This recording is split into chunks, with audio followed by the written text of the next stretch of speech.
Mən öz ad günümü heç vaxt qeyd etmirəm, amma öz anamın ad gününü mütləq qeyd edirəm. Mənim iki anam var.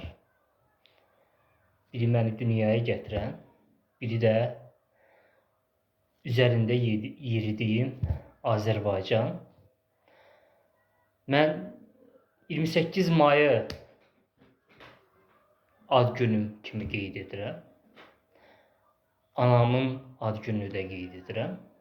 Ona görə ki, Azərbaycan hər birimiz üçün böyük bir sərvətdir və çox xoşbəxtik ki, Azərbaycan kimi bir müstəqil dövlətimiz var.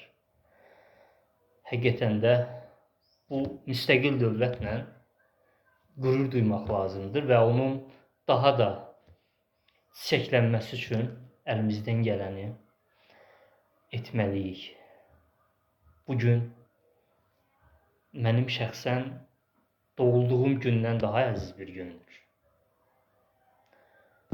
El bilir ki, sən mənimsən, yurdum, yuvam, məskənimsən, anam, doğma vətənimsən, ayrılarmı könül candan, Azərbaycan, Azərbaycan.